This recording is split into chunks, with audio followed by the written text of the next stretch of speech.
in freedom, peace and unity. Hey, that's so. Oh, yeah. Arise, O compatriots, Nigeria call obey, to serve our fatherland, with love and strength and faith. The labor of our heroes past shall never be in vain. To serve with heart and might, one nation bound in freedom, in freedom, in freedom, peace and unity. Arise, my people, arise, my people.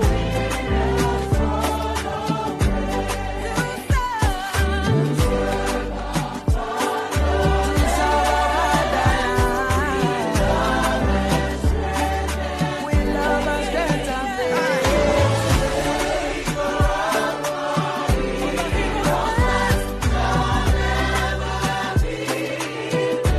All our hearts and minds we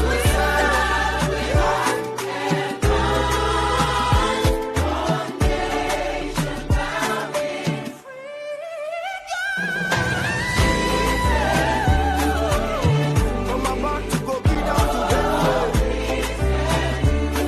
from Warri to Lagos. Hello, my people. LEMFI, the International Money Transfer Service, is here to provide you with a simple and efficient money transfer experience with no fees and the best rate in the industry. If you are in the US, UK, and Canada, LEMFI is here to serve you and help you transfer money to over 21 countries. In all ramifications, they are better than their competitors. We at the Dr. Damages Show are happy to partner with them to satisfy your needs. To that end, anyone who signs up with them using the referral code DOCTOR will get $30 cash back the first time you send $100 or more. From now until July 10th, 2024, LEMFI will enter your name into a raffle draw where you can win an iPhone, Apple Watch, MacBook, gift cards, and others. For an icing on the cake, the first 20 people to use Dr. Damages code DOCTOR will get a signed copy of one of his books, This American Life Safe or Chimamanda, The Adventures of Little Mermaid's African Cousin. Hello, my people.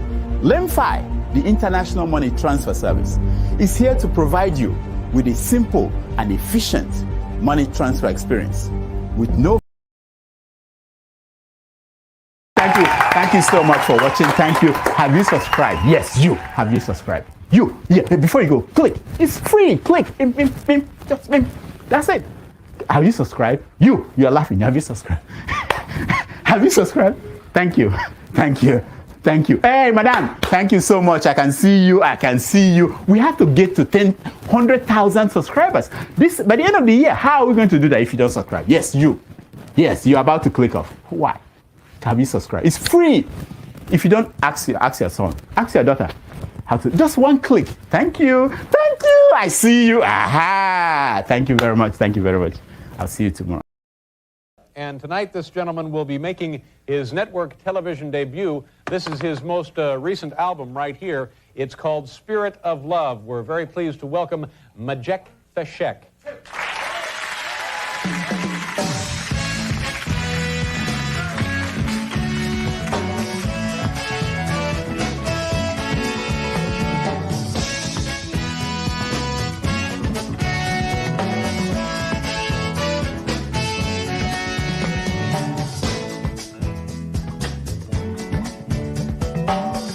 Arise from your sleep, Africa.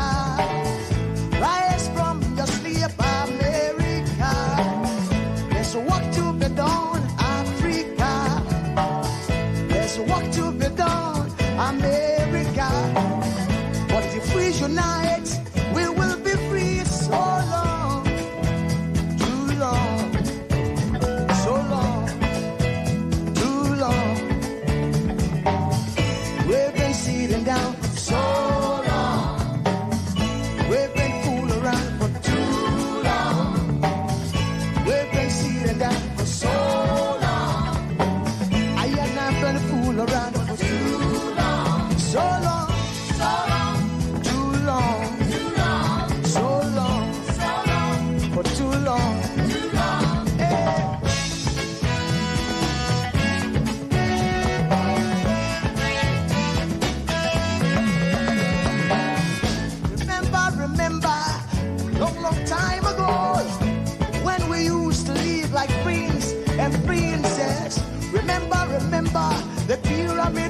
Egypt, when we used to live like prince and princess. Remember, Marcus Garvey, who are the dream for New America. Oh, remember, Martin Luther King, who are the dream for New America. They say you are black, they say you are brown, they say you are black, they say you are brown. Only the angels of Jah is white now. Only the angels of God is white.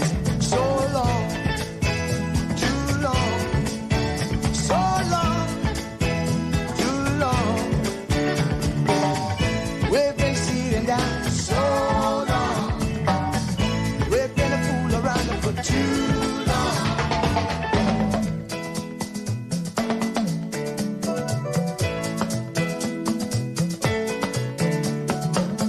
Arise from your sleep, Africa. Arise from your sleep, America.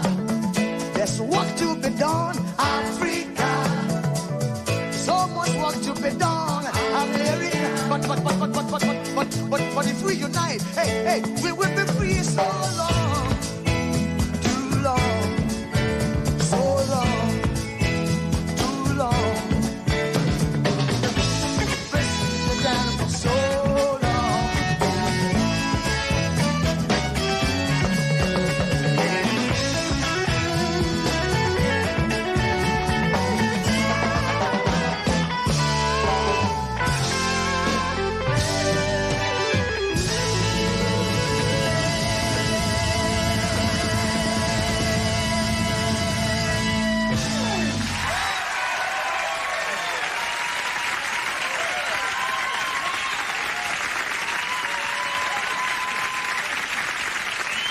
People who feels the pulse.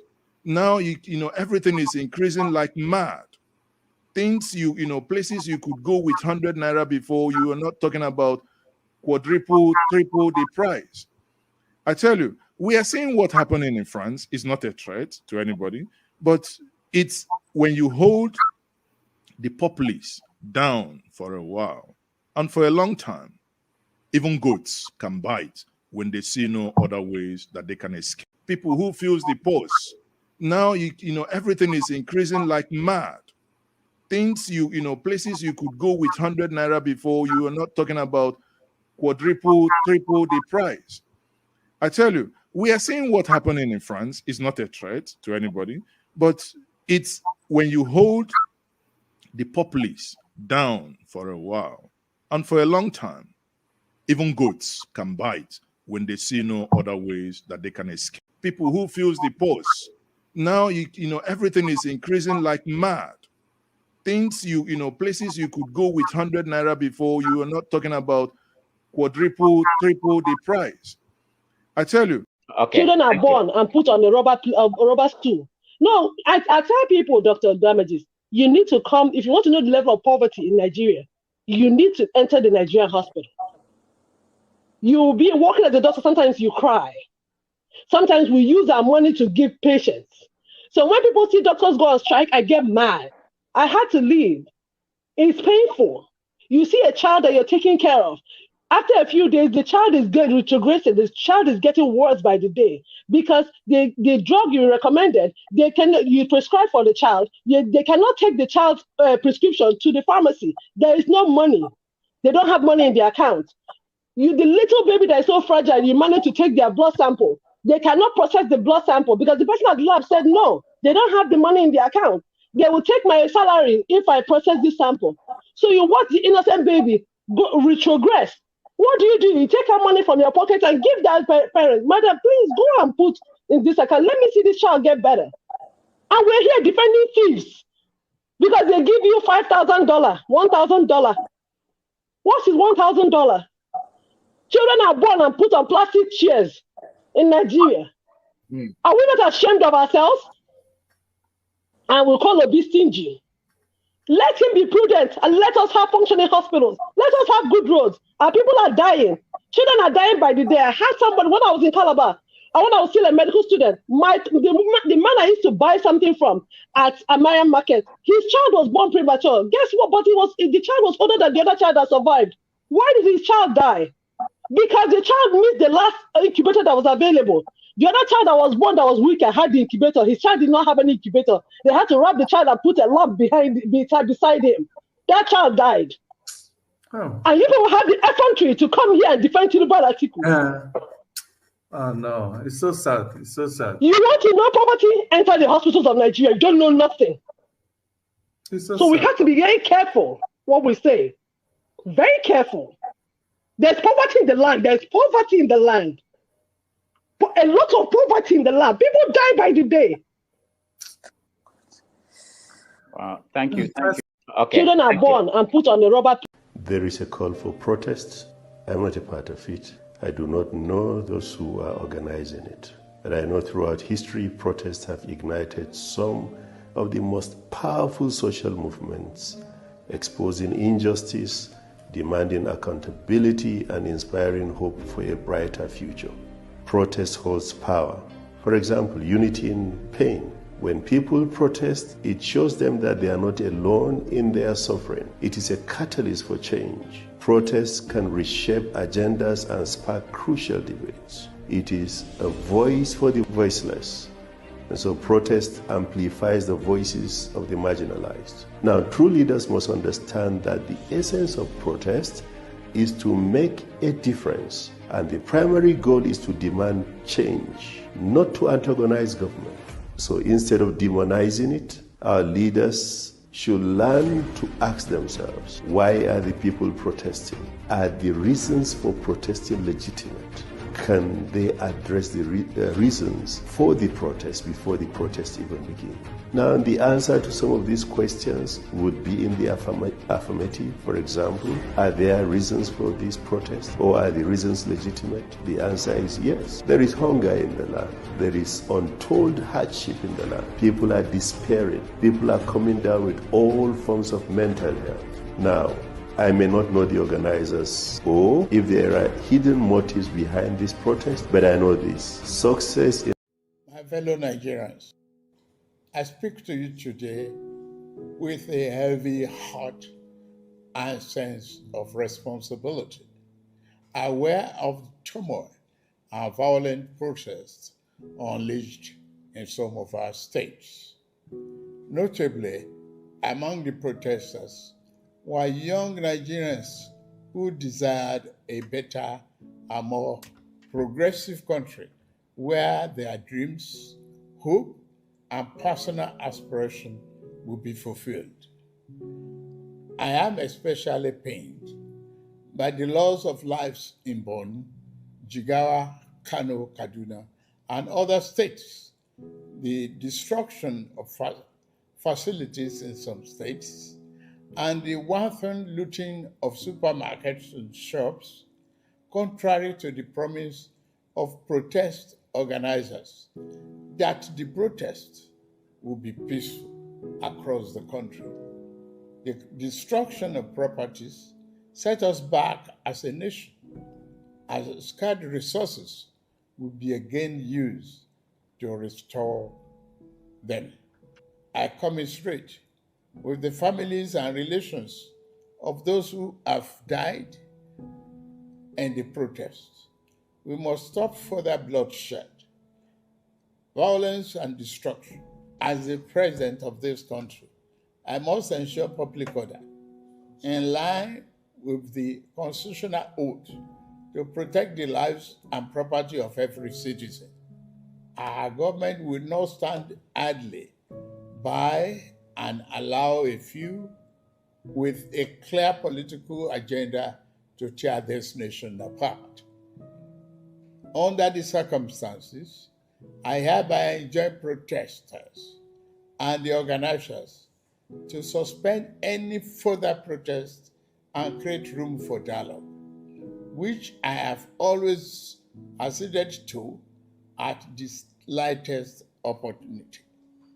Nigeria requires all hands on deck and need us all, regardless of age, party, tribe, religion, or other divides, to work together, reshaping our destiny as a nation.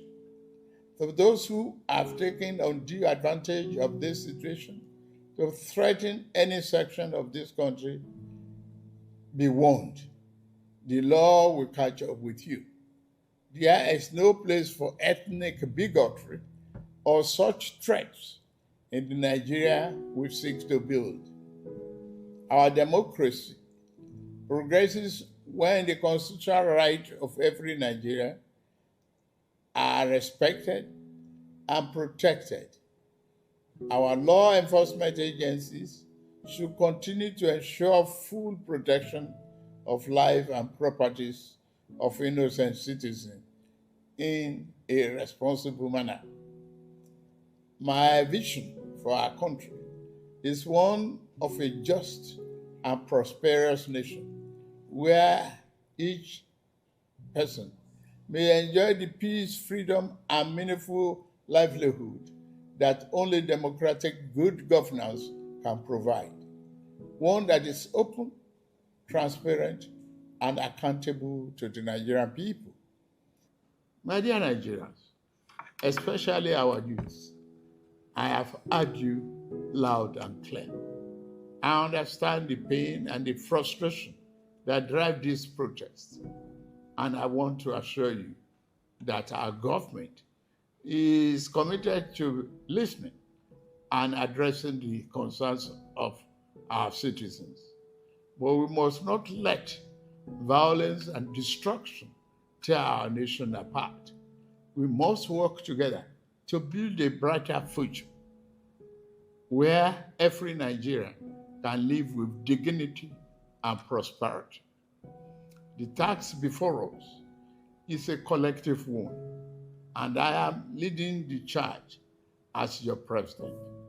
A lot of work has gone into stabilizing our economy, and I must stay focused on ensuring that the benefits reached every single Nigerian as we promised. My administration is working very hard to improve and expand our national infrastructure and create more opportunities for our young people. Let nobody misinform and miseducate you about your country or tell you that your government does not care about you. Although there have been many dashed hopes in the past, we are in a new era of renewed hope. We are working hard, and the result will soon be visible and concrete for everyone to see, feel, and enjoy. Let us work together to build a brighter future for ourselves and for generations to come. Let's choose hope over fear, unity over division, and progress over stagnation. The economy is recovering. Please, don't shut out this oxygen. Now that we have been enjoying democratic governance for 25 years, do not let the extremists of enemies of democracy use you to promote an unconstitutional agenda that will set us back on our democratic journey. Forward ever, backward never. In conclusion, security operatives should continue to maintain peace, law, and order in our country, following the necessary Convention on Human Rights, to which Nigeria is a signatory. The safety and security of all Nigerians are paramount. Thank you for your attention, and may God continue to bless our great nation. Thank you very much.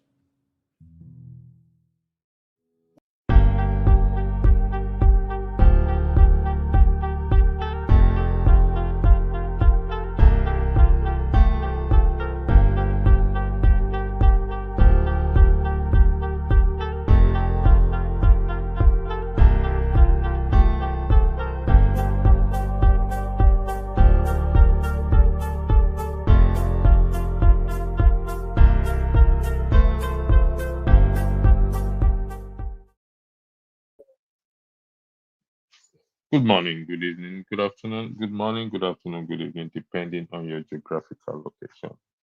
This is an impromptu broadcast due to the president's speech. I was dragged onto this place by my managers that controls me, and I was given a threat of being fired if I don't come and weigh in on the president's speech. Allow me to read the president's oath for you, the oath of office. He said, in line with my constitutional oath.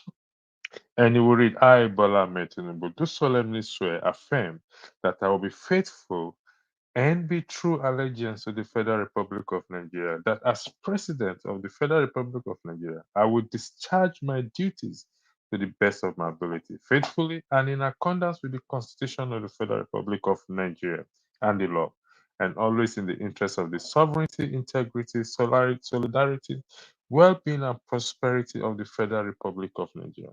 That I will strive to preserve the fundamental objectives and directive principles of state policy contained in the Constitution of the Federal Republic of Nigeria. That I will not allow my personal interests to influence my official conduct. I repeat for the record, that I will not allow my personal interests to influence my official conduct or my official decision. That I will do to the best of my ability, preserve, protect, and defend the Constitution of the Federal Republic of Nigeria. That I will abide by the code of conduct contained in the fifth schedule to the Constitution of the Federal Republic of Nigeria. That in all circumstances, I will do right to all manner of what? All manner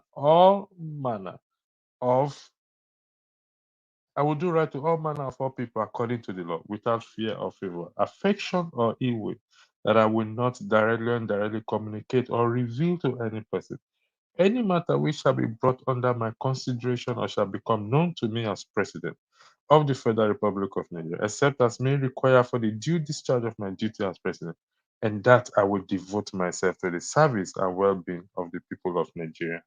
So help me God.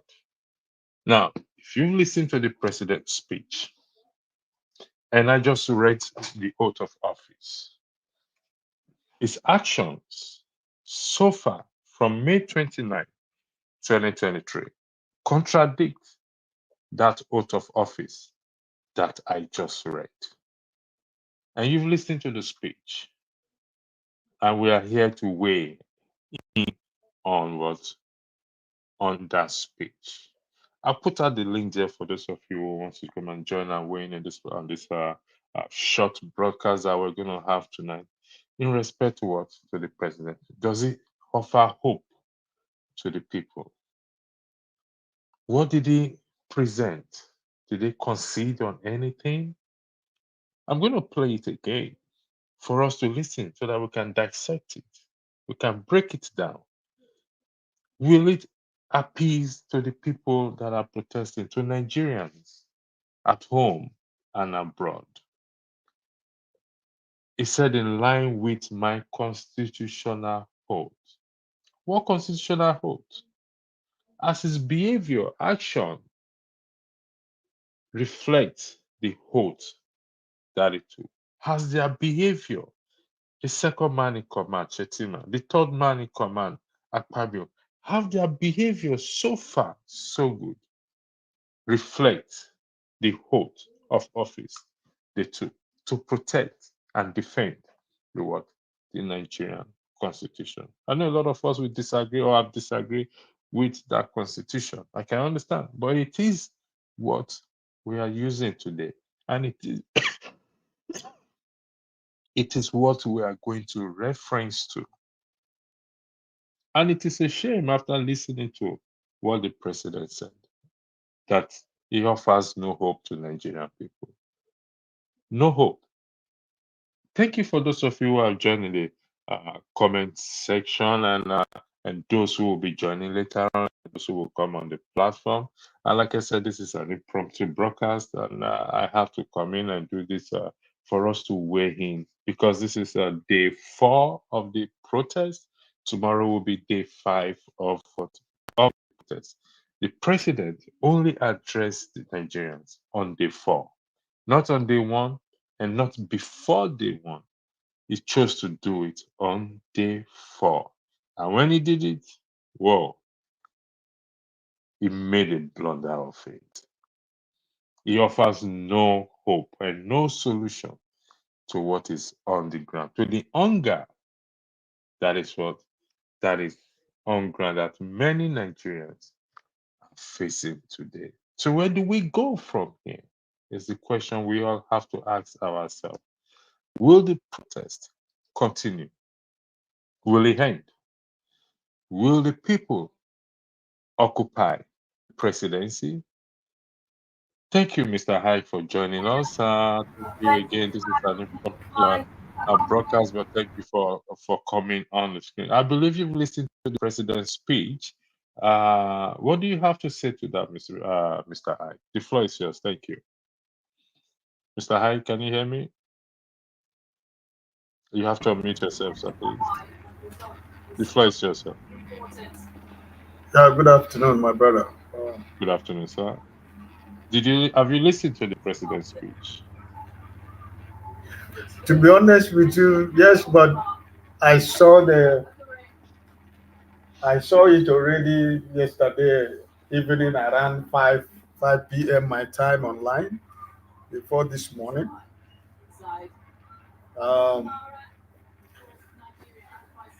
He seems to be distracted, sir. Do you want me to go to Madam Gladys? No. That's what I'm trying to remove the distraction.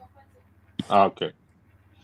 Madam Gladys, welcome to the platform. I'll come to you after Mr. Ike. Pastor. My sister, God bless you. We were together yesterday, right? Yes, my brother. I listened this morning when I was getting ready to go to church. There was nothing that I was expecting. I mean, everything that he read was what I expected. There was nothing new that I was thinking that is going to come. I only know that it's going to come with harassment, intimidation, and fear to Nigerians. But I think that, after Nigerians listening to the address yesterday, I think he should give them energy to be on the street more, because he did not even mention any of the demand Nigerians are asking for. It's all about the same story we have been hearing since 1 year that he's been in government with his ministers and the people that are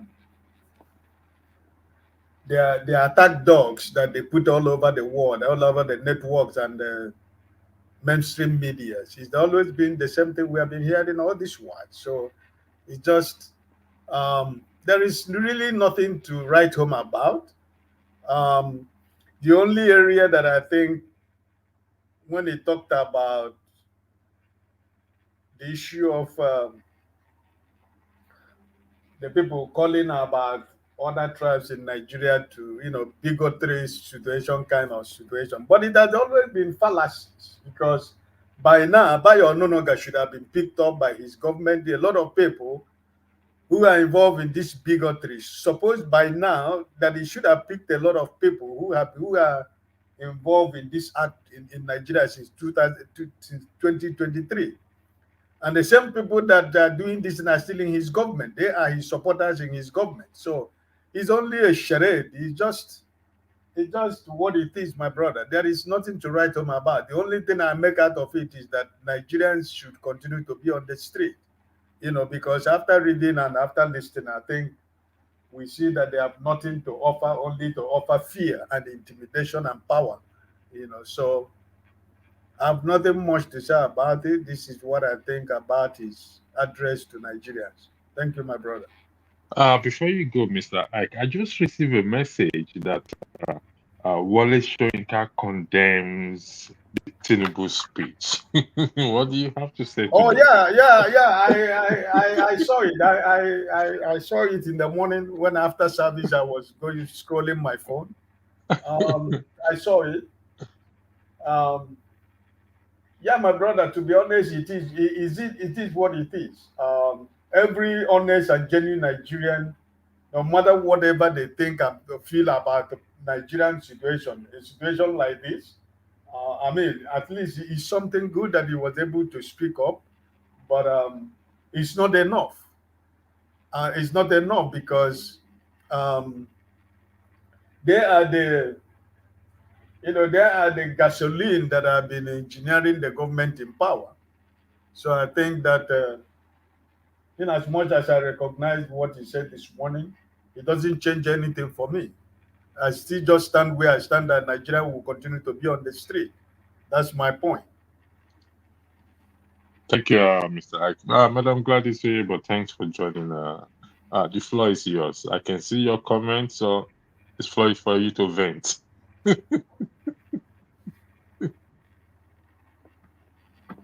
Yes, it's really annoying because the president was supposed to tackle the issues that the populace have mentioned. He didn't even touch it. He was busy trying to praise what he's planning to do. What is he still planning to do when there is hunger in the land and the people are angry? If he has something to offer them, he should have been able to come up with some certain things. I know that definitely why most people didn't come out today is probably because today is Sunday. Most people went to activities in churches across the country. Even when, like, some of my siblings, they took risks and they went out to attend activities in the church. And but I know that by tomorrow, definitely the people will come out again. They'll come out to the street. Because he has not really answered us. He's still playing. I'm going to play the speech again so that we can dissect. I know you listening to it. Okay. Okay. Now, before I play this speech again, I need to put this to us, Mr. Ike and Mrs. Gladys. Certainly, the speech has no hope in it. Did not give Nigerian hopes at all. And there's hunger in the land.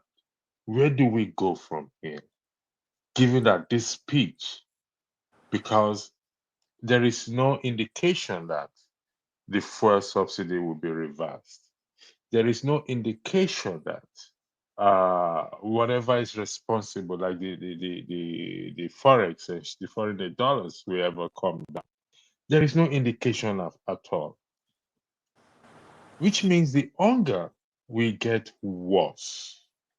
So where do we go from here? That is the question. The protest will be 10 days. Let's say they hold out for 10 days and nothing has been offered, nothing so far, nothing new. Student loan. Do we really need student loan? Who are the people that have benefited, Nigerian citizens that have benefited from this student loan? Where do we go from it? How do we overcome this ever-increasing wickedness? I think I have it here. My question is, Mr. Ike, Madam Gladys, where do we go from here, please? This is a serious matter, not a joking matter. Where do Nigerians go from here? Because from tonight, after this speech or after a speech, tomorrow you're going to see here again that the price of goods and services has gone up. What do we do? How do we overcome this program of ever increasing wickedness? How, please? I'm confused here. Help me out. Thank you. I yield the floor back to you.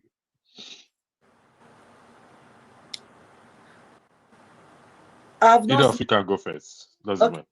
Okay. Go ahead, Madam Gladys. I've not seen any way out of this lockdown. I call it lockdown because all other avenues for him to actually have pity on the populace, he has paid deaf ears. It's as if he has no feelings for their emotions. Because if he has I didn't see any sign of remorsefulness in his statement from the address this morning. He is still threatening. He does not seem to be any sober, and I don't think the people should stop coming out. They should come out to the 10th day. They said they will protest for 10 days. Possibly after the 10 days, if nothing seems to be happening, they will regroup again and know what next to do. I don't see us overcoming the situation at any point in time, apart from the people coming out to insist on having their rights restored, because the prices of things, I don't think prices of things will come down by today or by tomorrow. He didn't even touch that. And even the essence of paying 70 naira as minimum wage, if I may ask, like I asked someone this morning, if one of his kids is giving 70,000 naira to survive in a month, can the child survive? The child cannot survive with 70 naira. So how do you expect a grown-up man or a grown-up woman to survive with 70,000 naira? What is that going to buy for you? When a bag of rice is 80,000, a mudu of beans is how much? And some other condiments that you need to buy to cook. So I have not seen him showing any sign that, rather he's trying to make the military to step in to stop the actions of the people. Because I saw somewhere in Abuja, an area in Abuja, if I remember the name, I'll mention it to you. As the protesters were passing through, the soldiers started shooting at them. I wouldn't know if they were live guns or maybe robbers, whatever it is, I don't know. That happened today in Abuja. The soldiers were, they were just passing on their own. The people were passing on their, and all of a sudden the soldiers, possibly they didn't want them to pass through their barrack. But that was not passing through their barrack, that was on the highway, on the major road. So if they were in their barracks, what was the need for them to come out and start shooting? Who has asked them to shoot? So that's my... Mr. Hyde, thank you, Madam. Madam. Mr. Hyde, where do we go from here? How do we overcome this program of ever-increasing wickedness that our leaders keep pushing? I think that the way forward is that Nigerians will continue to put up pressure on the government. Those people that have given money, those people that have given bribe, their life is not better. I think that after the 10 days, I think Nigerian Labour Congress and TUC and the other associations in Nigeria, I think by after 10 days, they should begin to join the strike. And because if they do not join the strike, Nigerians, my appeal is that after 10 days, that they should continue. But I am looking forward also, I am positive also looking forward that those people who are going to collect money in Asorok, those people who they use some associations and organizations to say, oh, no, we don't want strike in Nigeria. We can dialogue with government, you know. Those people, they give money to protest against protests, you know. I think maybe after 10 days, they will begin to realize and understand that, you know, that this is the long haul and everybody is involved. So I'm not, I'm only appealing to Nigerians that they should not give this government a breathing space, you know, but also knowing fully well what the government is all about, knowing fully well what the intimidation and the fear they're trying to use their agencies to put on Nigerians. My appeal to Nigerians is, you know, as long as the protest is going on, let us remain under the confine of the law, you know. Let us try not to take laws into our hands. We know that they are going to instigate some crooks and criminals to infiltrate into the protest. But I think that if the police people are being honest to themselves, they should be able to know the people that are infiltrating the real protest, and they can be able to fish them out. So my own idea from this side where I am is that I am not, if God give Nigeria the grace, I don't want them to, you know, stop. I want them to continue even after 10 days. And as time goes on, it will dawn upon everybody. The world is watching. It's not just only in Nigeria. The international community is watching. And I think what is going on in Nigeria is something that every country in the world should be interested. And I think that they are not just watching for watching's sake. So my hope is that Nigerians don't give up, that they should continue. That's my way forward. Because Thank if you you very go, if you stop, if you say, okay, after 10 days, let us go back, they will regroup again because they know that the only weapon they have is hunger. The politicians and the criminal institution that is ruling Nigeria, the cabal that is ruling Nigeria know that the only weapon they have is to, hunger. So if you give them the opportunity, they will go back and say, I told you, I say, leave these people now. Now just few days, then go tire, you know. But I think that Nigeria has gone beyond then go tire.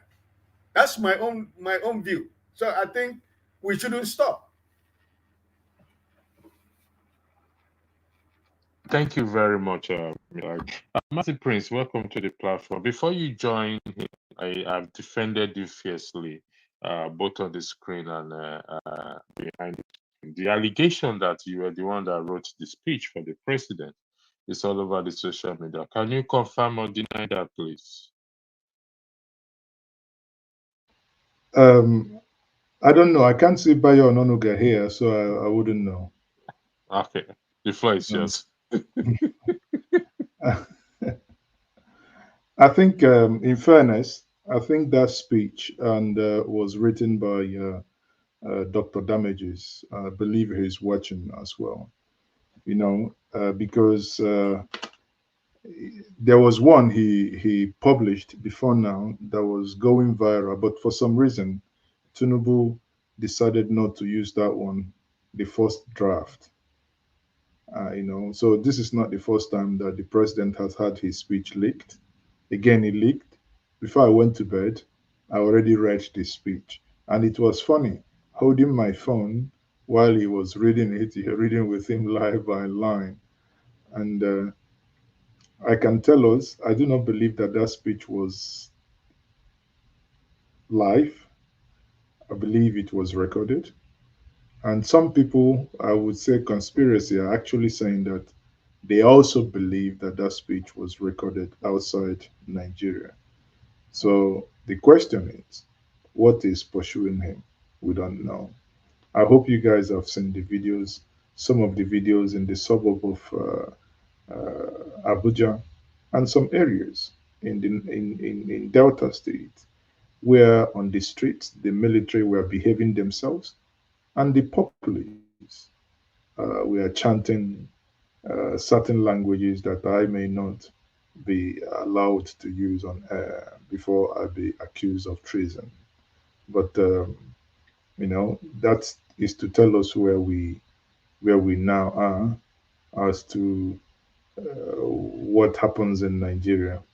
But there is something that I think should be of key concern to us. If we take today's protest, just oppose it by regions. Yesterday, there was massive protest in Aba. They joined. At least thanks to Vanguard newspapers for covering that, and the videos are there. Then beyond that, the protest in Kano was my disappointing moment with Tinubu. The greatest part of it is that Nigeria yesterday lost about 11 human beings, and this is a tragedy. Sorry, 13. And the president did not find it worthy to actually properly acknowledge those individuals, not to even chastise the security agents that opened fire on those innocent Nigerians unprovoked. Because if you see the longer video that has eventually come out today, about 6 minutes 32 seconds, if you watch the entire video, you will see there was no atom of provocation before one of the APC vehicles drove into the crowd. Then they opened fire. The question is, why would lives of citizens whom have come out to say that they are hungry and eventually losing 13 lives, and the president makes a statement without not acknowledging that? The only thing he said was that shops were looted. Obviously, that is condemnable. And leadership must also stand up to do that. You can see how the British Prime Minister today had condemned what is going on around the UK. That is what leadership is. And he promised that every single person who is involved in that anarchy that had happened in some part of UK today should be and will be brought to book because the faces are out there. You know, I don't think any of us supports anyone going to protest peacefully, then begin to loot, destroy. Of course, if anyone is involved in that, please, the state should arrest and deal with the individual in the language he or she must understand. However, the state also, on the other hand, does not have any right to take life, to abuse citizens, as the case as we have seen in Abuja, where people have come out and you've asked them to go to the Moshood Abiola Stadium, and they have gone there. The state also went there to throw tear gas on them. Thanks goodness, not many who are watching would like this part, but I said thank goodness that the Nobel laureate, Professor Woloshenka, whom today, moments before now, have come out angrily and to chastise and knock President Tinubu to say, no, it is wrong in your speech that you did not acknowledge the high handedness with which the security agents acted in the manner they did. And I say to him, Professor Woloshenka, kudos for speaking up. If this marks the turning point, then many of us will say, welcome to the Hey, Woloshenka. New. Mazi, isn't that hypocritical of the professor, in your opinion?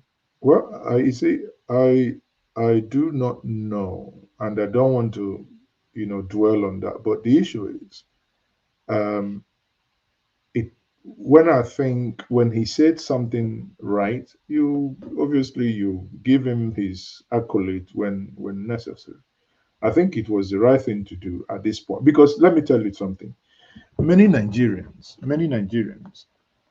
were actually hoping that Tinubu would have redeemed himself.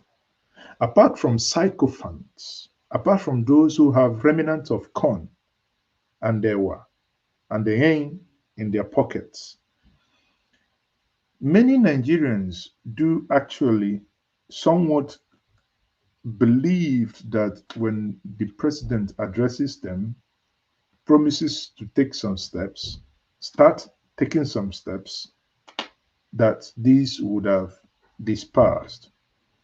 However, earlier in the earlier hours of today, when I read that, I said a clear opportunity missed. Had the president, I think I've said it on your program before, had the president engaged Nigerians on Twitter spaces, assuming that he moved that today between 6 to 8 to take 2 hours and take questions from Nigerians, I guarantee you no one will be on the street tomorrow. But maybe he thinks he's the emperor, a man who said he bought himself or he bought his way, according to one of the sheikhs, he bought his way to power. So I do not know what many of other Nigerians will be expecting him to do, right? Yeah, okay. Mr. Ike, Mazi Prince just said, uh, I respect to Professor Wale Soyinka and his hypocritical position. That is me. Uh, when we see somebody do good, we applaud the person. And when we see somebody do bad, we condemn the person or we condemn the act. But the person in question is the president of the Federal Republic of Nigeria by name, Bola Ahmed. Is getting to office been a lot of controversy, educational qualification, how he made his money, the $430,000 confiscated by the United States government.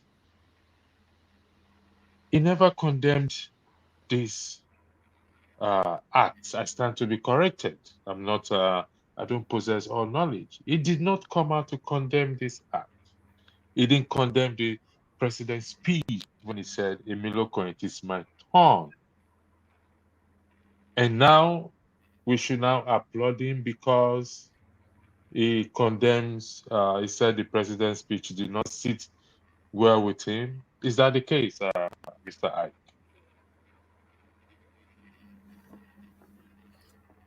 Well, it's hard for me to, like I said before, that when I read his comment after I've come out from the service this morning, I was not impressed. I was not moved because, like as you said, I see it as, you know, hypocritical. But from the side of from the angle of Mazi, I can understand from the angle Mazi is coming from, the angle of, okay, if he thinks that he has repented, let it start from today, right? And I think that is from the angle that Mazi is coming from, and I could understand that because as a human being, as a, as a human being, they say when we wrong somebody or when we do something wrong, we realize and recognize that and try to amend and apologize sincerely. I mean, it has to do with sincerity also. I think our forgiveness should be accepted, right? So if this is the beginning of a new thing to come from him, I also will be able to welcome it because he himself also had followers. There are people also that listen to him also. So I think that if it's a new leaf that is trying to, is trying to germinate for us Nigerians, I also will be able to welcome it. But I am going to watch until, as time goes on, as this protest goes on, I will continue to, watch what he's going to say because I don't think that the protest is ending today or tomorrow by the grace of God, as I am thinking. So I will keep watch what his comment will be in future. So, but as it is, like Mazi said, I do not expect anything from the president because during the campaign, during the election, he has never spoken to Nigerians. He didn't speak to. He never told us what he's going to do as president. We didn't know what he said he's going to do.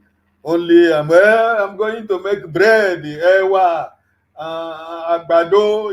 Those are the things. But where is the agbado right now? Where is the maize? Where is the bread? Where is the maize? We can't even see the maize. We can't even see the bread and all the things he was saying, right? So Mazi said he should engage Nigerians in Twitter spaces, which, I mean, listen, this government has almost 1 month, a kind of 1 month notice before this protest started, right? But they were busy buying people over. They were busy spending money, buying traditional rulers, buying religious leaders, buying community leaders, buying youth wings of organizations. They were spending much time. They had the opportunity.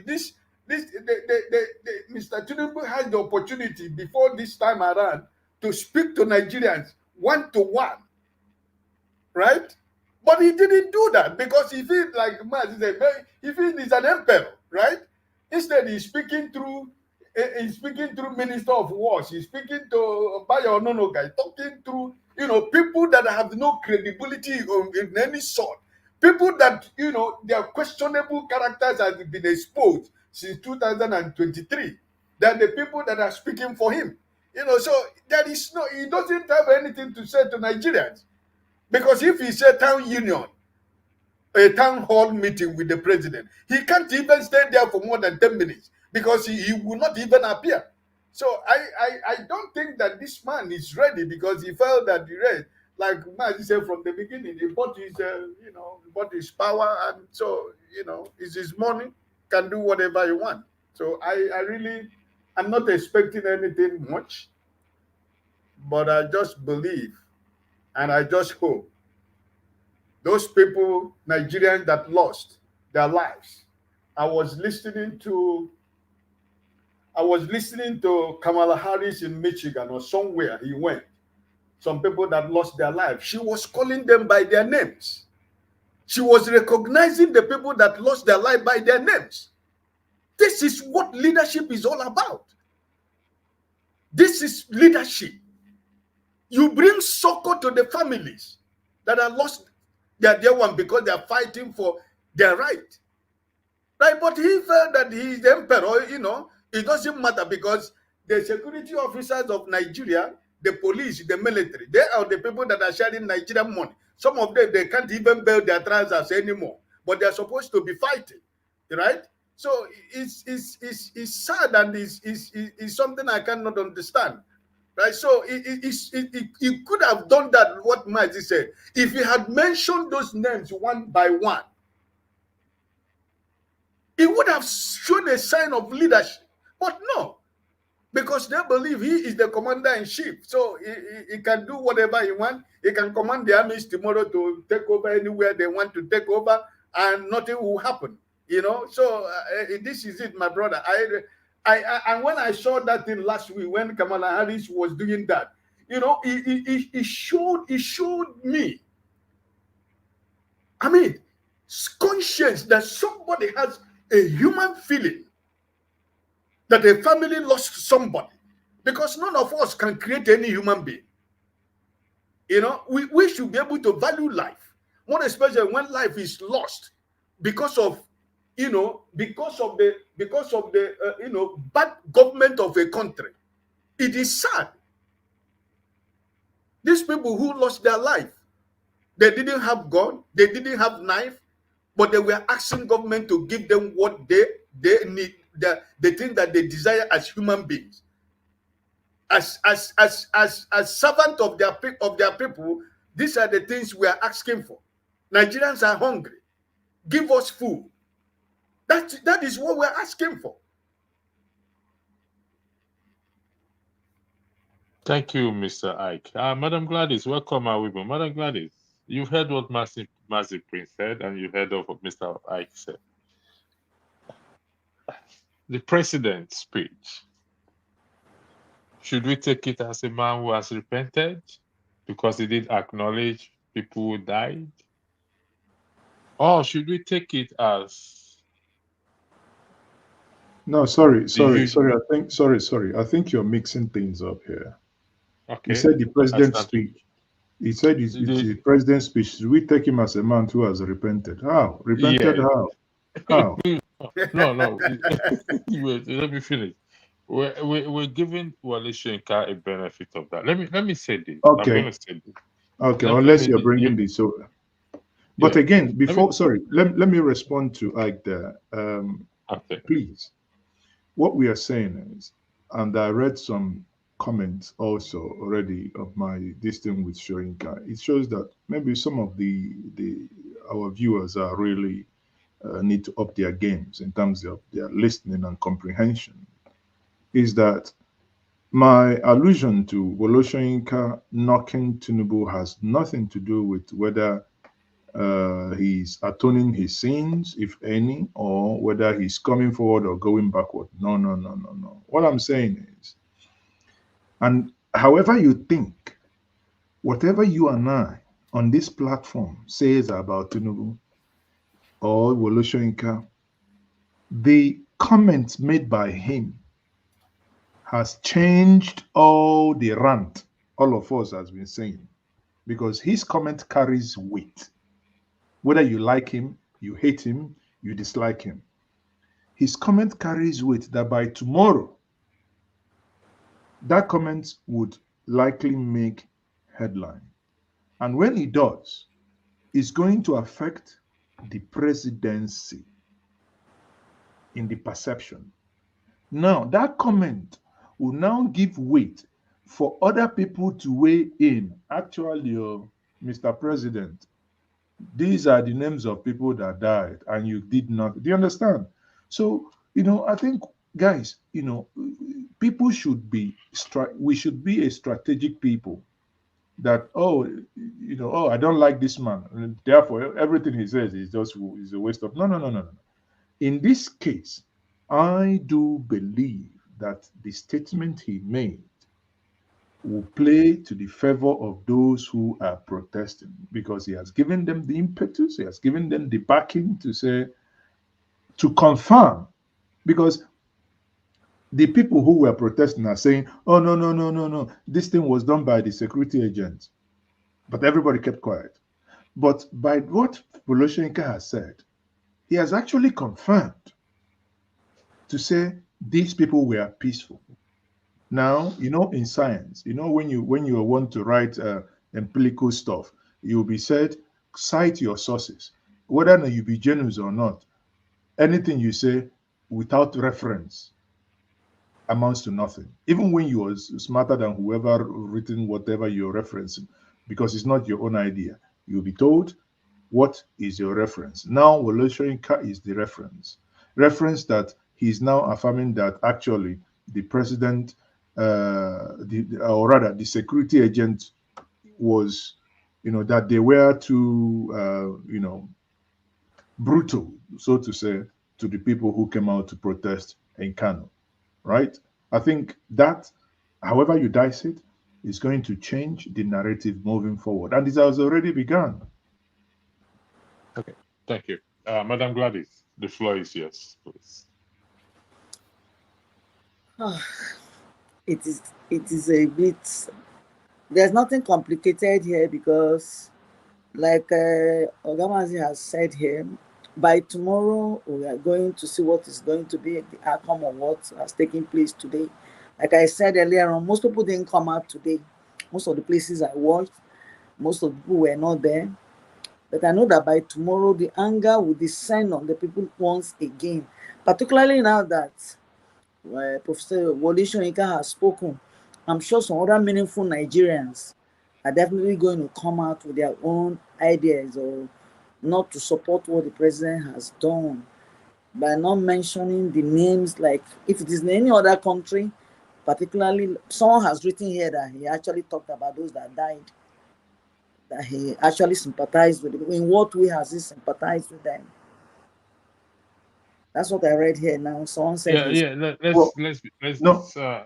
Hold on. He spoke about them in passing, and at the same, almost on the same sentence, talked about the damages. Not why we do not support the damages. What we are saying is that the people didn't die on their own volition. Something happened to them. That part is what was not acknowledged. Something happened to them. Okay. You could have as well asked the security agents to be more careful, to apprehend those causing trouble. But how? I mean, nobody who actually watched that video were innocent people with leaves, and you opened fire on them. Havana, and one of them was, which I think probably drank fermented brukutu, was just jumping up and down everywhere, jumping, and I mean, this is unacceptable. I think we should I'll play the video again. Then Madam Gladys will continue. Then I will be welcome. I speak the truth. You have to turn on your camera. Thank you for turning on your camera. We'll play the video again, please, because we're here to learn and live. All right, thank you very much. And also, while watching the video, I observed something. There are two flags here: the Nigerian flag and the other flag. Which country is the other flag? I don't understand. No, it's not a. It's not a country. Okay, actually, all right. It's not a country. That flag looks like a Russian flag, but that flag is not. Russia is a country. Russia is a country. No. Okay, it looks like a Russian flag. No, okay. It looks like a Russian flag, but that flag, if you Google it, just Google CNC flag. That is chief of CNC flag Nigeria. You see it, and you see pictures. Even he has been with Buhari or whatever. Commander-in-Chief flag, yes. Okay. And it's been in existence for long. Yes, not just it's been it was changed. It was before green, but I think in 2012 it was changed to pure green. So now it's in 4 layers. Green is the last bit. Okay, let me play the speech again, and we'll come back and dissect it. Welcome, thank you. I speak the truth to the platform. My fellow Nigerians, I speak to you today with a heavy heart and sense of responsibility, aware of the turmoil and violent protests unleashed in some of our states. Notably, among the protesters were young Nigerians who desired a better and more progressive country where their dreams, hope, and personal aspiration will be fulfilled. I am especially pained by the loss of lives in Borno, Jigawa, Kano, Kaduna, and other states, the destruction of facilities in some states, and the wanton looting of supermarkets and shops, contrary to the promise of protest organizers that the protest will be peaceful across the country. The destruction of properties set us back as a nation, as scarce resources will be again used to restore them. I commiserate with the families and relations of those who have died in the protests. We must stop further bloodshed, violence, and destruction. As the president of this country, I must ensure public order in line with the constitutional oath to protect the lives and property of every citizen. Our government will not stand idly by and allow a few with a clear political agenda to tear this nation apart. Under the circumstances, I hereby enjoin protesters and the organizers to suspend any further protest and create room for dialogue, which I have always acceded to at the slightest opportunity. Nigeria requires all hands on deck and need us all, regardless of age, party, tribe, religion, or other divides, to work together, reshaping our destiny as a nation. For those who have taken undue advantage of this situation to threaten any section of this country, be warned. The law will catch up with you. There is no place for ethnic bigotry or such threats in the Nigeria we seek to build. Our democracy progresses when the constitutional rights of every Nigerian are respected and protected. Our law enforcement agencies should continue to ensure full protection of life and properties of innocent citizens in a responsible manner. My vision for our country is one of a just and prosperous nation where each person may enjoy the peace, freedom, and meaningful livelihood that only democratic good governance can provide. One that is open, transparent, and accountable to the Nigerian people. My dear Nigerians, especially our youth, I have heard you loud and clear.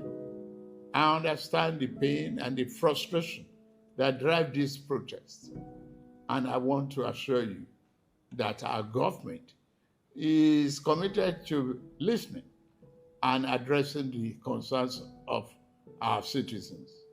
But we must not let violence and destruction tear our nation apart. We must work together to build a brighter future where every Nigerian can live with dignity and prosperity. The task before us is a collective one, and I am leading the charge as your president. A lot of work has gone into stabilizing our economy, and I must stay focused on ensuring that the benefits reach every single Nigerian as we promised. My administration is working very hard to improve and expand our national infrastructure and create more opportunities for our young people. Let nobody misinform and miseducate you about your country or tell you that your government does not care about you. Although there have been many dashed hopes in the past, we are in a new era of renewed hope. We are working hard, and the result will soon be visible and concrete for everyone to see, feel, and enjoy. Let us work together to build a brighter future for ourselves and for generations to come. Let's choose hope over fear, unity.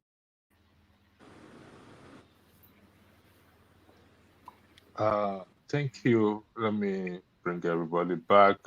Sorry about Yeah, this. I Yeah. was thinking, why do you have to allow it to go so long? We needed that Uh, I nearly fell asleep. only that phrase. We didn't need all It's this. our president. We Which must I mean, give. it's your president. That was so torturous. Wallahi, you just tortured me Okay. for how many minutes now? I am especially pained and commensurate. Is that not a sign of empathy and a symbol of repentance of someone? And as such, we should make room or excuse for him, just we are making for Mr. Professor Wale Soyinka.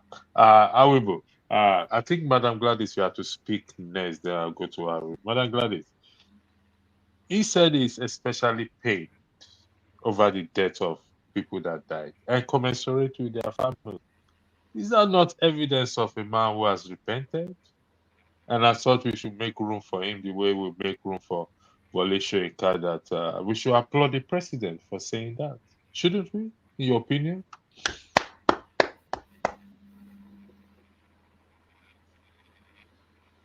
You're muted, man.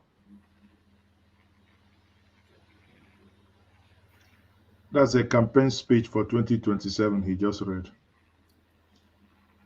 We can't hear you, Madam. Can you speak up, please? We still cannot hear you, Madam Gladys. I think there's something wrong with your system. We can't hear you.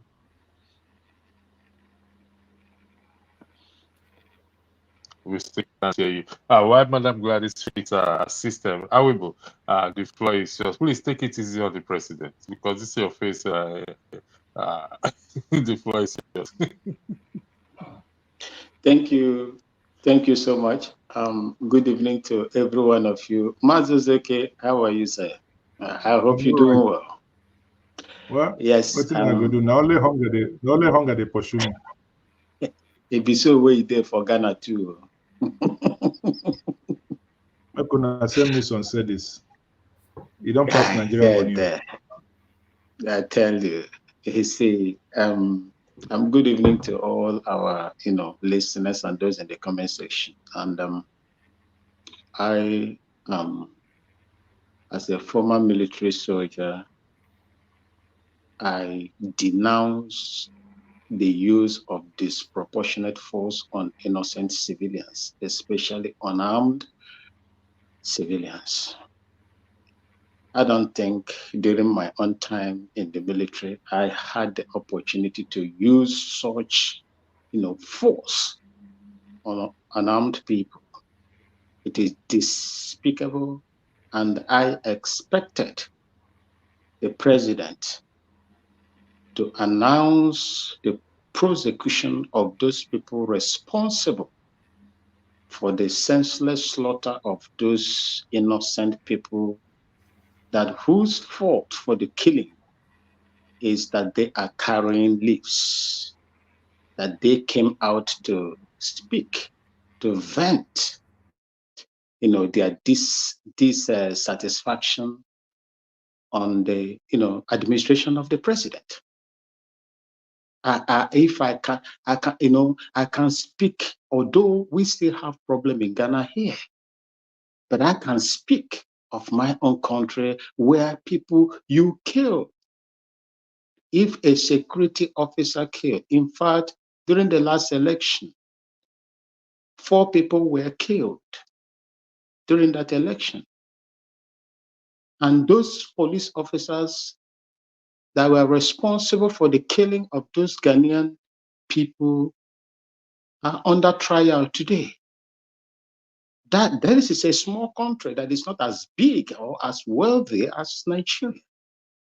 I would have loved a situation where the president will first of all announce outrightly the interdiction of those security officers and furthermore to prosecute them, because it's becoming one too many. They did it to agitators, they did it to Mazen Nnamdi Kanu, they did it to Sunday Igboho, they did it to youths of Nigeria that caused the NSAS, protests. Even at that NSAS protest, as these youths were protesting against the brutal nature of the Nigerian security agencies, they were also senselessly slaughtered at Lekki and elsewhere. That should not be encouraged in Nigeria, because the more you allow them to go free, the more they do it. They carry out this, dastardly act against innocent people. As for Wole Soyinka, his statement is good. I will commend him when he speak the right thing and what the people wants to, hear from him as an elder statesman. But sometimes when he go flat, I will also criticize him like I have criticized him in the past. I wouldn't want us to, in my own opinion, I would say we should just, cut that slack for him because he has spoken the truth and on time right now. I expected for the president's speech, for me, it is empty. That speech is not encouraging. There is no tangible, there is no hope for the common man that is there on the street. The Talakawas in the north, in the south, and so on and so forth. I did not see any tangible or something that can make Nigerians to smile that the president did. I expected him to cut down the number of ministers he has appointed. I expected him to cut down, to announce the cutting down of government expenditure that has taken so much money from the government to the detriment of the people that are below there. I expected him to return subsidy, if at all Nigeria is paying subsidy. Like the evidences are abound that subsidy has been a scam for a long time. Nigeria is not paying subsidy on any petroleum product at all. I would have loved him to do that. In fact, for taking out subsidy without any measures to curtail the effect of those subsidies in the first place, was a very big blunder on his side, and someone who claimed to be educated and know most of this thing and the implication of pulling out a feeding bottle from a child that you're about to win. So these are some of the things that I have seen there. And for me, you see, I will still reiterate what I said. There comes a time in a nation where security operatives must be called to answer questions when they kill innocent people. And I do not know if Nigerians will be able to ask for such. The disproportionate use of force against unarmed Nigerians must be stopped. And those culprits, those that are perpetrating all this, must be made to pay so that it will act as a deterrent to other would-be, other trigger-happy, officers. The only time I had the opportunity to kill was in the war front, about 5 of them that I participated. So I don't see the reason why innocent people will be slaughtered left, right, and center the way they are being slaughtered in a country they call their own for exercising their constitutional rights. All right. However, That is what I I'll have come to back. say. Thank you so much. I'll come back to you, Madam Gladys. Do you think this current government has a moral right to prosecute these soldiers that carried out, or the police that killed these innocent people. Mr. Awibu highlighted the NSAS, nothing has been done, and several other incidents. Do you think this president, this current government, has any moral right or morality within its government to hold people accountable? I think Madam Gladys is not with us this evening. I will go to I speak the truth. Madam Gladys, did you hear what I said? Do you want me to read myself? I can't hear you, Madam Gladys. You're still not speaking. Your volume. I think there's something. Maybe you should go out completely and give a StreamYard permission to your audio and video. Then you can come back. I speak the truth, so I'll prove. Do you think this current government have any moral standing to prosecute those who perpetrated this evil?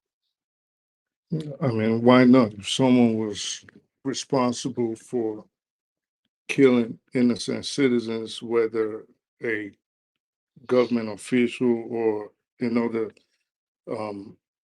ordinary citizen, then it is the right of the president as commander in chief and the chief law enforcement officer of the country to call for their prosecution, indictment, and conviction. No, Now, let me. I think you don't understand my question. I mean, considering the fact of many things that have happened in this last 1 year of the current president, looting, extortion, uh, buying aeroplanes, and everything without being held accountable or without them saying they're above the law. The vice president came out saying Nigerians were protesting idiot. The Senate president made mockery, eating whatever the food it is. Do you think they can do that? I mean, you know everything that has happened. So I'm asking you a straightforward question. Does this government have that moral right to prosecute anyone? I'm my answer is going to remain the same. I'm going to go based on the constitutional right and the constitutional responsibility that has been given to the government of Nigeria is, especially the president as commander in chief, is to prosecute and prosecute any crimes committed on the geographical region called Nigeria and to protect the the citizens and the country. So my answer to that question, regardless of how you reframe it, is going to be it will be his responsibility Okay. to to prosecute any Okay. crimes Can you that give me an example of anyone this current government has prosecuted? I I respect your position. I can't. But you're asking if he has the moral right in regards to the fact that people have supposedly, because we do not know, but supposedly they've pilfered. If you ask me personally, I think it's a very corrupt government, right? But they Thank you for we that. I yeah, appreciate you saying that. well, I've always said that, but we Okay. we say that it is a very corrupt government, right? So, but the bottom line is, what is their responsibility as a government, regardless of if they're buying yachts or they're buying planes or they're buying mansions and spending the money on their girlfriends? It doesn't matter. What matters right now is if people have died, extrajudicial killings have occurred on that geographical region called Nigeria, and you are the CNC, then it is not a question of just morality at this point. It is a question of what is your constitutional duty. And his constitutional duty is to bring whoever's responsible for those deaths to book. It did reference to his constitutional oath, and I read it at the start of I had to quickly pick the constitution. and I read it out. Okay. So he knows his constitutional right, and it's not something hidden anywhere. My last question to you is, in your opinion, so far so good, has he upheld the oath of office, the constitution? So far so good With regards to what? in regards to everything. Is years in office or the last few days? The years in office, particularly these last few days. Excuse me. It's Well, a yes or no. no, it's not a yes or no question. That's a Okay, very go loaded. ahead. That's a very loaded question. If you say, has he upheld his responsibility to the country? It's a loaded question. I'd say no.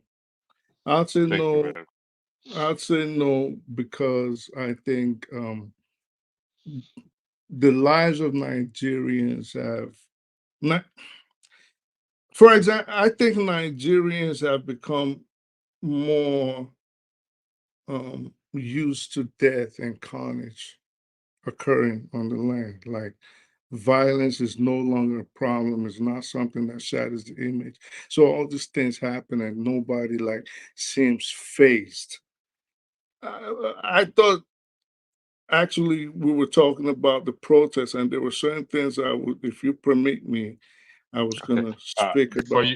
Before we come to that, let me go to Mazi Priest. Mazi Priest, All right.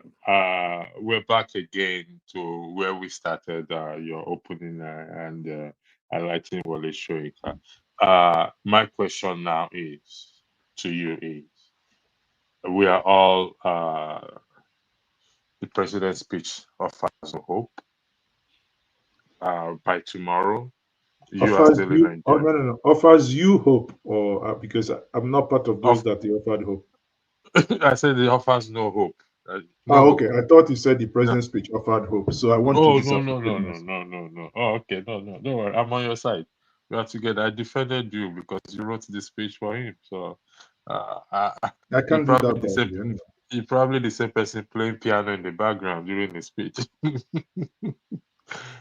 Where do we go from here? Because tomorrow the price of things will not come down if we keep going up. So, seeing that the president's speech did not offer any hope in respect to the hunger in the land, where do we go from here? Well, I think aside the I think a couple of months back, I encouraged Nigerians to say that aside the mouthing and talking about that there is hunger, our hands are actually also not broken that we cannot even do some minor and little farming or gardening in our balconies, or those that live in bungalows, outside, where we have seen people do a lot with used cement sacks. But aside that, I think tomorrow is going to be a testament as to the resolve of the protesters. But I am concerned for tomorrow. I am concerned. You know why I'm concerned for tomorrow?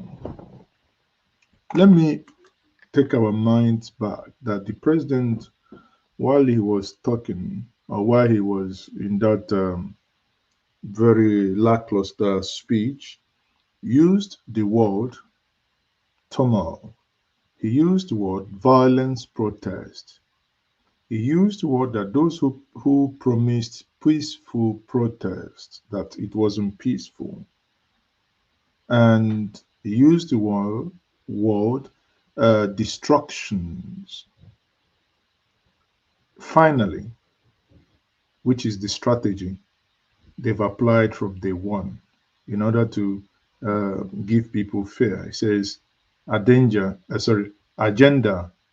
to tear the nation apart. Now, he comes in at some point, uses the word ethnic bigotry. The moment he made that reference, I laughed. I said, well, in your, the closest person to you who deals with your strategic communication is the commander in chief of the ethnic bigots. So if you have and you warehouse such an individual too close to you, then I would never take you serious if you are basically making that reference. Now, and here, people, the reason why I'm concerned for tomorrow, because he has used these words, destruction of properties, he's used the word agenda to tear the nation apart and said that the protest was a violent one. Not that the security agent made the protest a violent one. No protester shot at the police. If they were criminals, the criminals were imported by the government themselves in order to cause havoc. The guy granting an interview in Ojota on Friday that was smacked on the right eyes, broke his glasses, caught on camera. The guy who smacked him is actually a government agent. The violence that we witness today, the violence dispersed in Ojota today, is done by those invited, the touts invited by the government.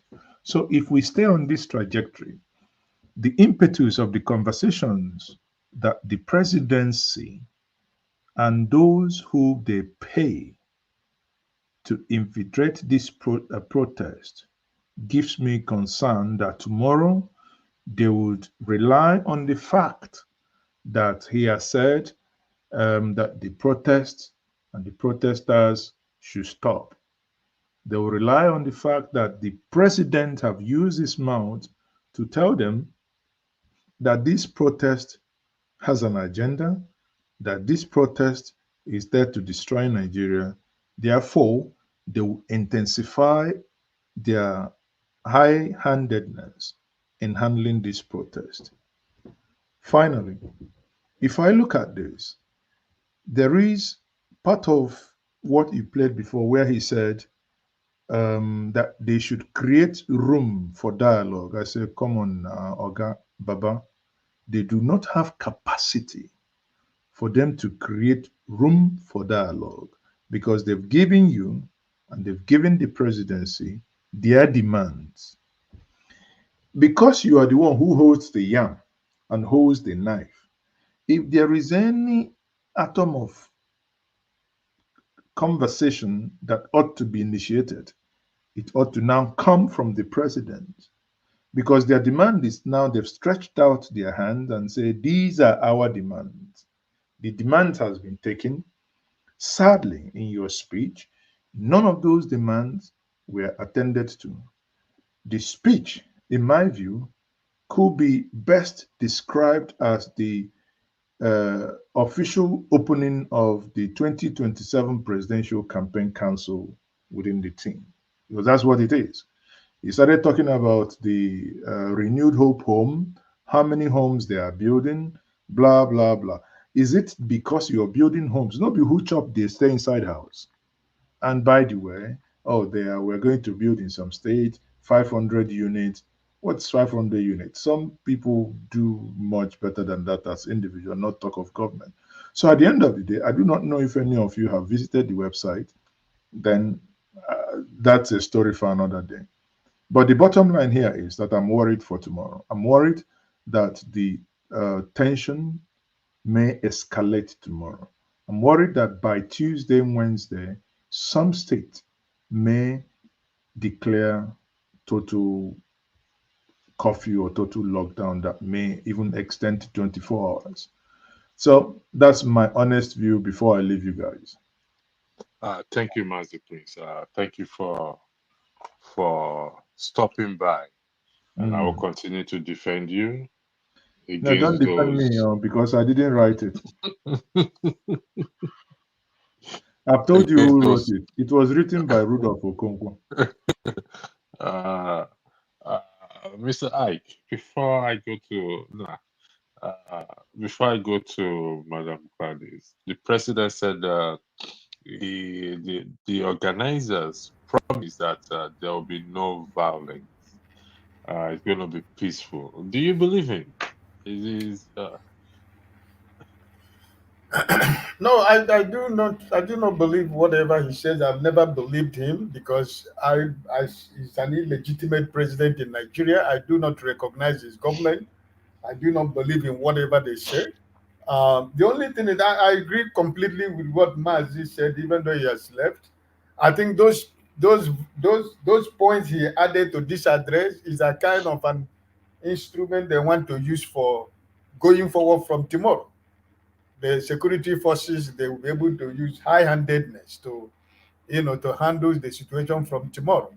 Like Mazi said, I quite agree that probably at some point some state will declare state of emergency or curfew in some state, because even when what happened the other day, I was thinking that it's not going to be demonstration in Kano, but they came out again. So it's tomorrow a lot of people who went to church today, people were able to relax today, and who were able to listen to address by tomorrow. I think the anger is going to be more because there was nothing in the speech.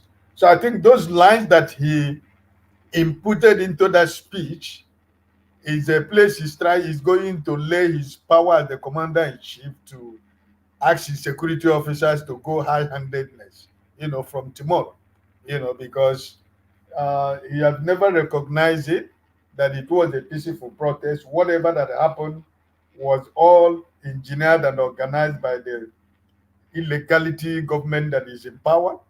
And I think that, for everything he said in that address, the people that are around him, his advisors, his spokesmen and women, and all his cronies, they are the brain, they are the architect, they are the commanders of everything he has written in his address. So if you want to let Nigerians know that he's serious, by now I'm expecting some people would have been fired, some people would have been arrested, some of the ministers would have been fired by before now, and all this, you know, all this spending of wasteful spending at the National Assembly and the Executive Council, I think by now it would have gone. But listen, my brother, nothing good is going to come out of it from these people. So I really concur with what Mazi said, and I think that is where they want to stay by trying to intimidate Nigerians, use force, and at the end of the day, as he has declared that it was a violent protest, a destruction of properties, and you know. So I hope that I hope for a better day for Nigeria. That's my point. Thank you very much. And I'm glad that you've been out in and out. I hope your system is functioning very well now. Can you say hello Yes. to us? Can you All hear right, me? that's good. Yes, loud and clear. We can hear you. Yes, because I Uh, went out and came back. okay. The president looked frail, very, very frail. At a point he rested on the podium. It seems somebody instructed him to signal him to stand up, erect back again. I don't know. As a wife, hypothetically, a wife to the president, just like what's his name, Joe Biden was asked, would if you were his wife, if you were his wife, would you ask him to step down, look after his health, or you ask him to continue? Because let's be honest with ourselves here. I was disgusted by the Joe Biden's wife encouraging him to go on, knowing fully well that it's frail. Uh, you women carried a lot of power, influence. So would you use your influence on him to say, my love, my sweetheart, my darling, you've been there for me. I don't think this is for you anymore. Is that what you would do? Or you would cheer him on and on and on? Thank you very much. The situation now has actually gone out of hand because the Nigerian populace gave him about 1 full month. They were threatening, this is what we are planning to do, and this is not what we are not planning to do. And for him to wait until after 3 days before he came out today to address the nation. From the look of things, the way I looked at him, the man is not comfortable. He looks as if he's a bit shaking. They call him Jabagan, or whatever you call him, I don't know. He is a bit, if you look at him, he's not as comfortable as he used to look like in the past. He knows that what is going on is not a small issue. What happened in Kenya started like this. Before you know it, the politicians knew that things were getting out of hand and they had to look for a way of escape. How come most of our people traveled out of the country? Why are they running? Things have really actually gone out of place. That, for instance, in the north, like I said, was it yesterday or so? I schooled in the north. In the past, nothing could have convinced the northerners to join in the ongoing protest. The hunger in the land has eaten deep into their souls and bodies.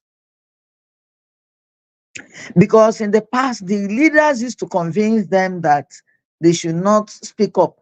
No matter the situation, they should just stay quiet, that the people will provide for them. Look at what happened in Kano. Storehouses, they broke into storehouses to go and remove foodstuffs. The way the northerners are even gathering, I don't think we have gathered like that in the south. Look at what happened in Kano. Look at what happened in Jigawa and other states. Look at what happened in Katsina State. If by within the week, like Mazi Ezuke said, by tomorrow, most of our people will begin to go through the president's address. They will get more, that the anger will be double what it was in the past, in the few days past, because he has not really actually addressed any issue. He's just telling them that they should remain calm. The hunger is biting hard. Children are looking malnourished. Some of the children in the north, the pictures they are showing, they're not good pictures. I know that in the south, we may say that not the same thing we are suffering in the south. The southerners are suffering it, but not compared to what is going on in the north. The rate of hunger in the north, despite the fact that they are the ones bringing in foodstuff, bringing in things from Just and the rest of them. What we noticed that happened in Kano was something else. I know that in the next few days, by tomorrow, no one knows what will happen by tomorrow. We already in Monday, we're still here, we're still having Sunday here in our own side.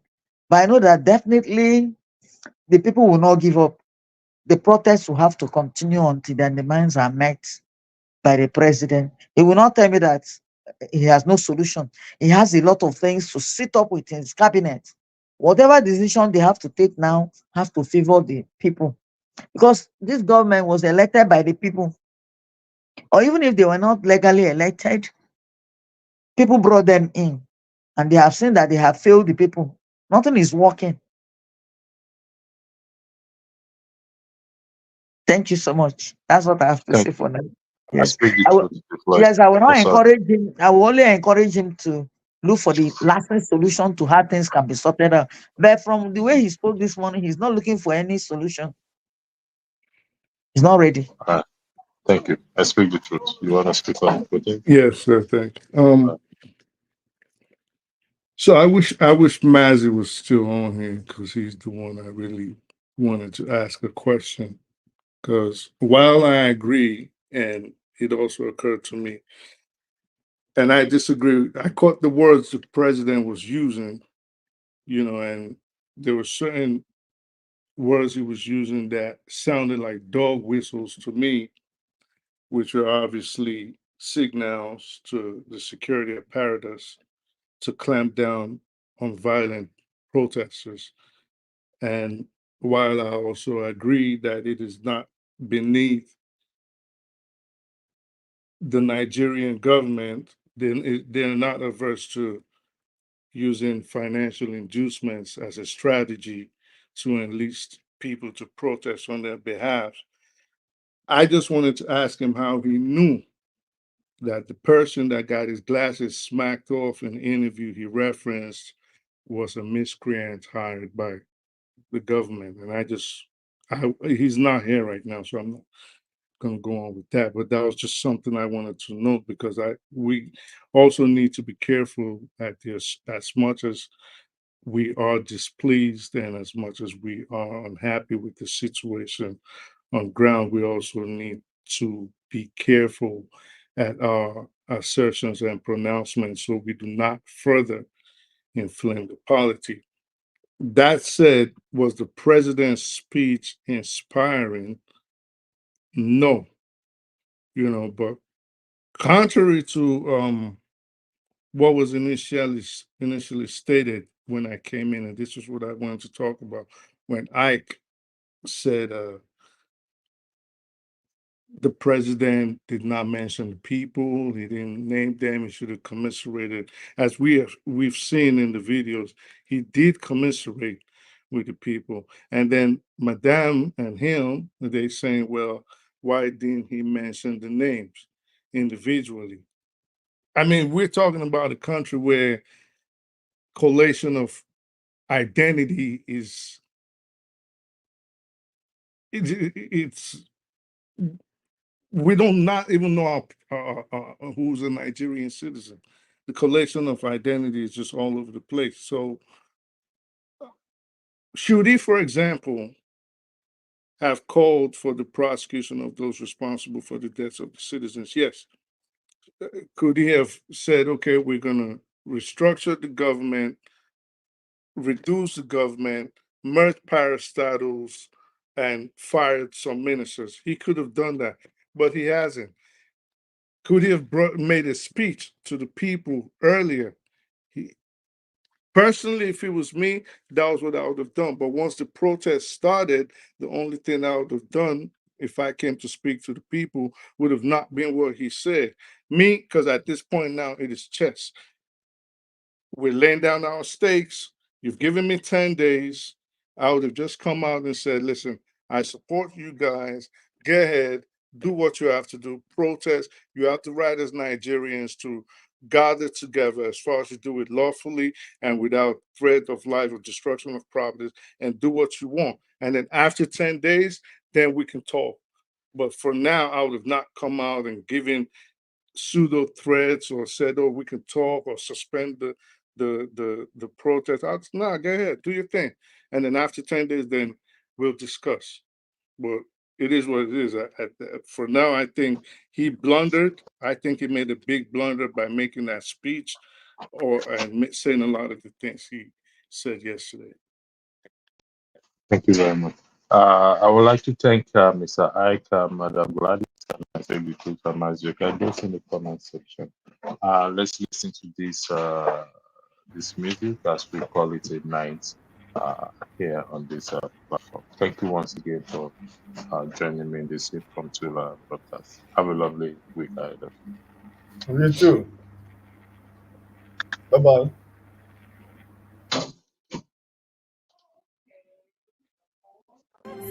Nigeria,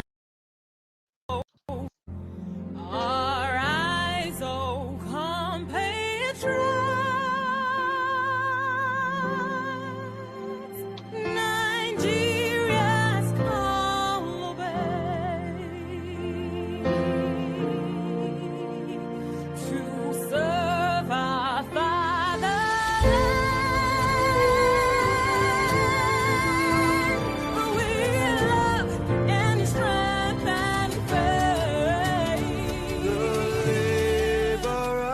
Our heroes past shall never be in vain. To serve with heart and might, one nation bound in freedom, peace and unity. Hey, that's so. Yeah. Oh, yeah. Arise, oh compatriots. Nigeria call obey to serve our fatherland with love and strength and faith. The labor of our heroes heroes' path shall never be in vain. To serve without our might, one nation bound in freedom. In freedom. In freedom. Peace and unity.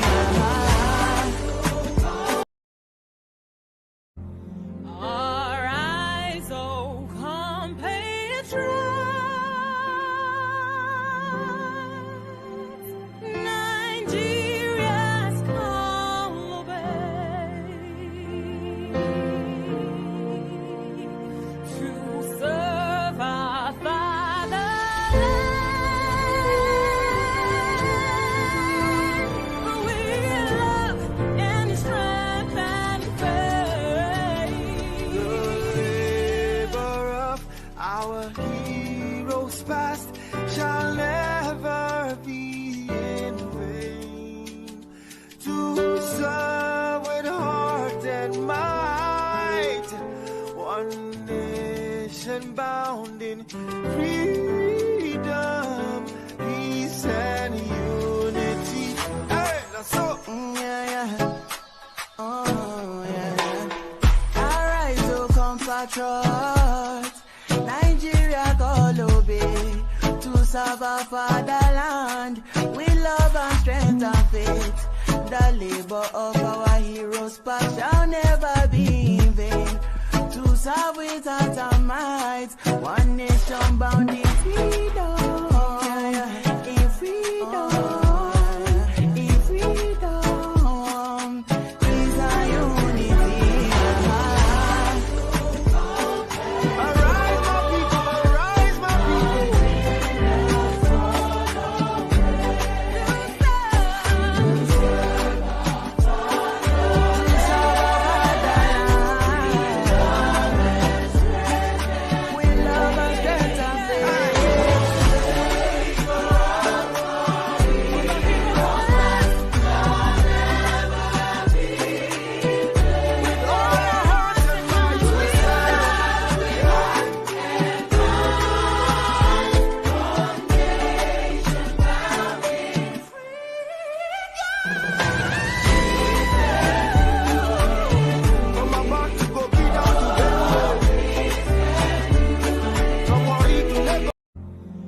Arise, O compatriots.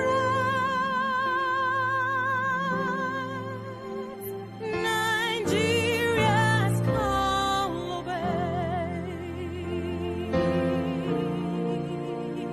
To serve our fatherland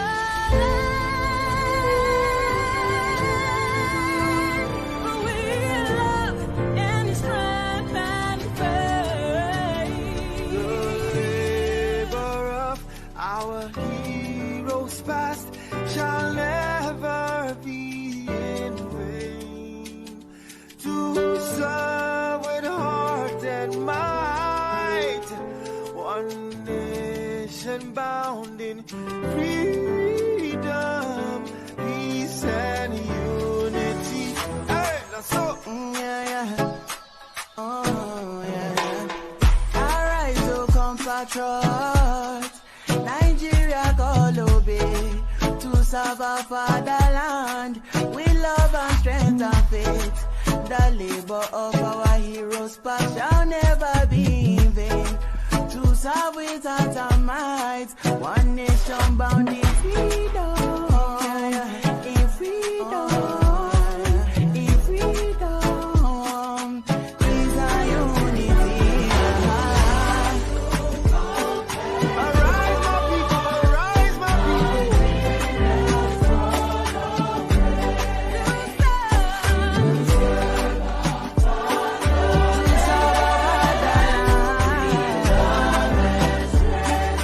with love and strength and faith.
and might. One nation bound in freedom, peace and unity. Hey, that's so. Oh, yeah. Arise, O compatriots. Nigeria call obey to serve our fatherland with love and strength and faith. The labor of our heroes past shall never be in vain. To serve with heart and might, one nation bound in freedom, in freedom, in freedom, peace and unity. Arise, my people, arise, my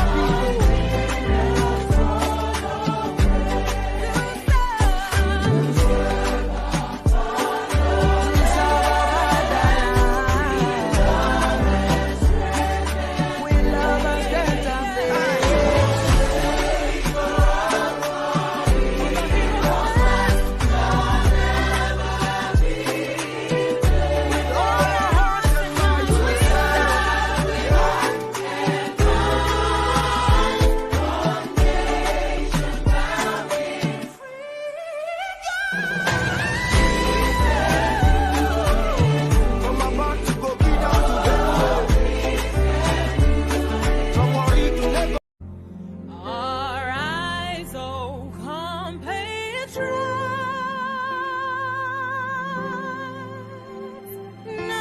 Nigeria's call obey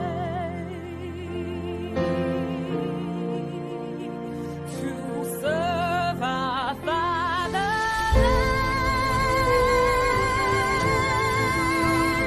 with love and strength and faith. The labor of our heroes past shall never be in vain. To serve with heart and might, one nation bound in freedom, peace and unity. Hey, that's so. Oh, yeah. Arise, O compatriots. Nigeria call obey to serve our fatherland with love and strength and faith. The labor of our heroes past shall never be in vain.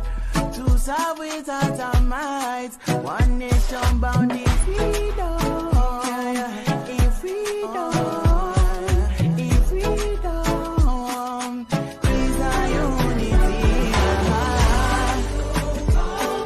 Arise, my people, arise, my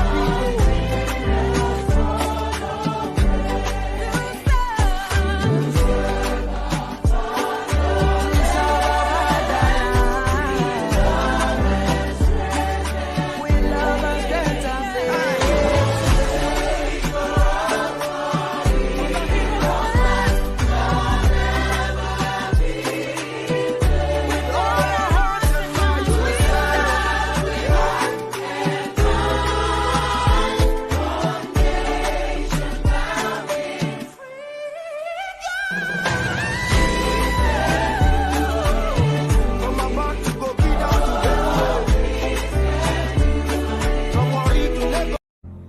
Arise, O compatriots.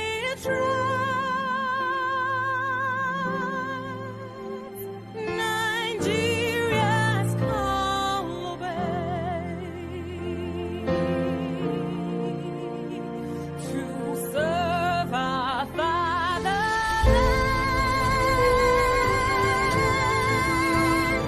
with love and strength and faith. The labor of our heroes past shall never be in vain. To serve with heart and might, one nation bound in freedom, peace and unity. Hey, that's so. Oh, yeah. Arise, O compatriots.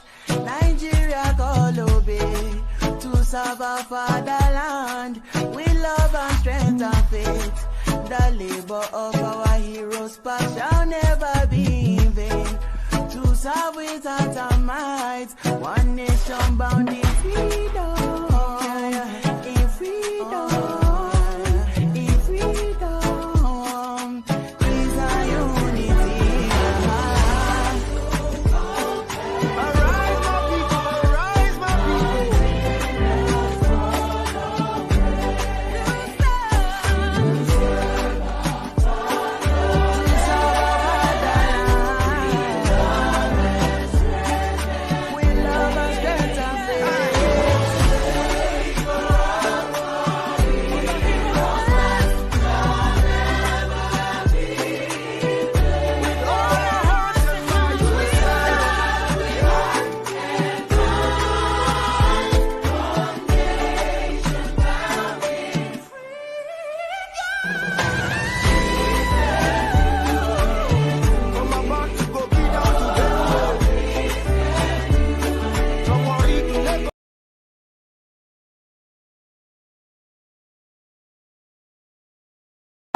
Thank you so much for watching. Thank you. Have you subscribed? Yes, you. Have you subscribed? You. Yeah, before you go, click. It's free. Click.